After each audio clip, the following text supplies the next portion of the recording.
दोस्तों, जब कभी बात आती है खरीदारी की तो हमारी नज़र सबसे पहले बड़े बड़े फॉरेन ब्रांड्स पर चली जाती है। वैसे देखा जाए तो फॉरेन ब्रांड्स सालों से दुनिया भर में अपना कब्जा जमाए हुए हैं, लेकिन इसका मतलब यह नहीं कि भारत के ब्रांड्स में दम नहीं, बल्कि हम तो यह कहेंगे कि आज के टाइम में भारत के कुछ ब्रांड्स ऐसे भी हैं जो कि दुनिया भर में अपना परचम लहराए हुए हैं। और आज इस वीडियो में हम भारत के उन्हीं टॉप 10 ब्रांड्स के बारे में बात करेंगे जो कि पूरी दुनिया में अपनी हुकूमत जमा कर बैठे हुए हैं। आगे बढ़ने से पहले वीडियो को लाइक कर लें और अगर आप इस चैनल पर नए हैं तो इस चैनल को सब्सक्राइब भी जरूर कर लें। तो चलिए शुरू करते हैं आज की इस वीडियो को। नंबर 1 पर है पीटर इंग्लैंड। ये नाम सुनते ही आपके दिमाग में फॉरेन ब्रांड्स की छवि आ जाती होगी, लेकिन हम आपको बता दें कि यह ब्रांड आदित्य बिरला ग्रुप ने जब से लॉन्च किया है तब से इसने दुनिया भर के मार्केट में अपनी एक शानदार छाप छोड़ी है और यह पूरी तरह से एक भारतीय ब्रांड है। और दोस्तों, इस ब्रांड ने यह साबित किया है कि किस तरह से हम देसी चीज़ों में विदेशी टैग लगाकर एक स्मार्ट मार्केटिंग स्ट्रेटजी को अपनाते हुए आसमान की बुलंदियों को छू सकते हैं। दरअसल Peter England men's wear fashion brand इस समय दुनिया भर के 300 से भी ज़्यादा शहरों में तहलका मचाए हुए हैं और इस ब्रांड का कस्टमर बेस 4 मिलियन से भी ज़्यादा है। इससे आप यह अंदाज़ा तो लगा ही सकते हैं कि दुनिया भर में यह कितना पॉपुलर है। नंबर 2 पर है कैफे कॉफी डे।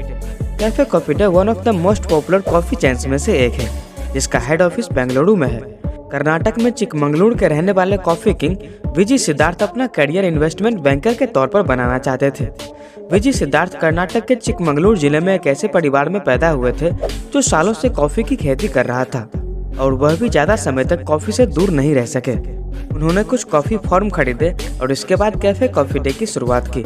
उन्होंने कॉफी को आम के साथ खास आदमी को जोड़ दिया। चाय पीने वाले देश में कॉफी की लोकप्रियता बढ़ाने का श्रेय भी उन्हें ही जाता है। बात करें सीसीडी के आउटलेट्स की तो पूरी दुनिया में इसके करीबन 1600 आउटलेट्स मौजूद हैं। कैफे कॉफी डे ने मलेशिया, इजिप्ट और नेपाल जैसे कई सारे देशों में अपनी शानदार कॉफी का स्वाद लोगों को चखाया है। नंबर 3 पर है टाटा ग्रुप। अब भारत में रहते हुए टाटा ग्रुप को भला कौन नहीं जानता होगा, क्योंकि ये एक ऐसी प्राइवेट कंपनी है जिसने लगभग हर एक फील्ड में अपना हाथ आजमाया है, फिर चाहे वह ऑटोमोबाइल हो, स्टील हो, रियल एस्टेट हो या फिर केमिकल। और दोस्तों, इस कंपनी ने न सिर्फ इंडियन कंज्यूमर्स को बल्कि ग्लोबली भी अपने काम को पूरी तरह से एक्सपेंड कर दिया है और इसी वजह से आज टाटा ग्रुप का नाम पूरी दुनिया में मशहूर है। हालांकि इसके फाउंडर तो सर जमशेदजी टाटा हैं, लेकिन जब से इसकी बागडोर सर रतन टाटा के हाथ में आई है तब से इस कंपनी ने कई सीढ़ियां चढ़ी। नंबर 4 पर है हीरो मोटोकॉर्प। हीरो मोटोकॉर्प सबसे बड़ी दोपहिया वाहन बनाने वाली कंपनी है। इस कंपनी को लंबे समय तक हीरो होंडा के नाम से जाना जाता था। इस कंपनी की स्थापना साल 1984 में हीरो के नाम से हुई थी। शुरू में यह कंपनी जापान की होंडा कंपनी के साथ मिलकर हीरो साइकिल बेचा करती थी और कुछ ही समय के बाद इस कंपनी ने मोटरसाइकिल बेचना शुरू कर दिया। हीरो होंडा मोटरसाइकिल अपने सस्ते दाम और जबरदस्त माइलेज की वजह से बहुत ही तेजी से मशहूर हो गई। साल 2001 तक यह कंपनी भारत की सबसे बड़ी दोपहिया वाहन बनाने वाली कंपनी बन गई थी। उसके बाद साल 2010 में कुछ निजी कारणों से भारत की हीरो और जापान की होंडा ने अलग होने का फैसला कर लिया। उसके बाद इसे हीरो मोटोकॉर्प के नाम से जाना जाने लगा। आज हीरो भारत ही नहीं बल्कि पूरी दुनिया में सबसे बड़ी टू व्हीलर बनाने वाली सबसे बड़ी कंपनी कहलाती है। भारत के अंदर टू व्हीलर कैटेगरी में इस कंपनी का मार्केट शेयर 40% है। नंबर 5 पर है ओल्ड मंक। दरअसल जब भी बात आती है रम की तो जुबान पर सबसे पहला नाम ओल्ड मंक का ही आता है। 60 साल पुराने इस रम के ब्रांड ने दुनिया भर के मार्केट में अपना कब्जा जमा कर रखा है और न केवल भारत में बल्कि पूरी दुनिया में रम के मामले में ज्यादातर लोगों की पहली पसंद ओल्ड मंक ही होती है।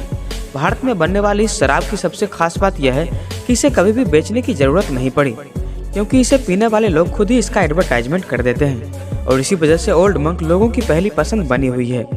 नंबर 6 पर है सरवना भवन। होटल सरवना भवन दुनिया की सबसे बड़ी दक्षिण भारतीय रेस्टोरेंट चैन है, जिसकी स्थापना 1981 में चेन्नई, तमिलनाडु में हुई थी। इनके भारत में 33 आउटलेट्स और दक्षिण पूर्व एशिया, ऑस्ट्रेलिया, न्यूजीलैंड, यूरोप और उत्तरी अमेरिका जैसे 22 देशों में कुल 78 आउटलेट्स मौजूद हैं। इसकी शुरुआत पी राम गोपाल ने की थी, जो बेहद ही गरीब परिवार से ताल्लुक रखते थे। चेन्नई के पास एक गाँव में किराने की दुकान के साथ उन्होंने इस काम की शुरुआत की थी। उनका बनाया सरवना भवन आज देश का जाना माना शाकाहारी रेस्टोरेंट है। नंबर 7 पर है रॉयल एनफील्ड। दरअसल बुलेट को पसंद करने वाले लोग कहते हैं कि बाइक हो तो बुलेट जैसी, और यही वजह है कि यह बाइक रोड से ज्यादा लोगों के दिलों पर राज करती है और इस ब्रांड को भी भारत के ही आइशर मोटर्स ने क्लियर कर लिया था, जिसके बाद से यह दुनिया में सबसे ज्यादा बिकने वाली बाइक्स की लिस्ट में शामिल है। हालांकि जब इसे भारत में खरीद लिया था उस वक्त इसकी हालत बहुत ही खराब थी लेकिन भारतीय लोगों की मेहनत और इंटेलिजेंस ने इसे अपना बेस्ट मोटरसाइकिल मैन्युफैक्चरर बना दिया। नंबर 8 पर है जैगुआर। दरअसल जब भी भारत के लोग इस ब्रांड का नाम सुनते हैं तो ऐसा लगता है कि कोई विदेशी ब्रांड होगा, लेकिन आपको जानकर हैरानी होगी कि यह एक भारतीय ब्रांड है जो टाटा ग्रुप के अंडर में आता है, जिसे कई साल पहले टाटा ग्रुप ने फोर्ड कंपनी से खरीद लिया था। तब से लेकर अब तक यह कार ब्रांड दुनिया भर के कार लवर्स के बीच में अपनी खास जगह बनाए हुए है। नंबर 9 पर है Louis Philippe. Aditya Birla group के मधुरा फैशन लाइफस्टाइल की एक्वायर की गई इस गारमेंट ब्रांड को किसी भी इंट्रोडक्शन की जरूरत नहीं है, क्योंकि लुइस फिलिप ने एक भारतीय ब्रांड होते हुए भी दुनिया भर में अपनी पहचान बनाई है। पूरे वर्ल्ड में इसके कैजुअल क्लास लोगों को काफी पसंद आते हैं। नंबर 10 पर है लैक्मे कॉस्मेटिक्स। अब कई सारे लोगों को ये लगता है कि लैक्मे भी एक विदेशी ब्रांड है, लेकिन आपको बता दें कि कॉस्मेटिक्स प्रोडक्ट्स बनाने के लिए सबसे ज्यादा फेमस लैक्मे पूरी तरह से एक भारतीय ब्रांड है और भारत में नंबर 1 होने के साथ साथ 70 से भी ज्यादा देशों में राज करती है। इन आंकड़ों से आप लैक्मे कॉस्मेटिक्स की पॉपुलैरिटी का अंदाजा लगा सकते हैं। तो दोस्तों, ये थे भारत के 10 ऐसे ब्रांड जो लगते तो विदेशी हैं लेकिन है भारतीय, और ये ब्रांड्स पूरी दुनिया पर राज करते हैं। आप इनमें से किस ब्रांड के प्रोडक्ट यूज करते हैं नीचे कमेंट्स में जरूर बताएं। वीडियो पसंद आई हो तो वीडियो को लाइक कर दें, साथ ही इस चैनल को सब्सक्राइब भी जरूर कर लें ताकि हम फिर मिले एक नए वीडियो के साथ। इस वीडियो में यहाँ तक बने रहने के लिए आपका दिल से धन्यवाद।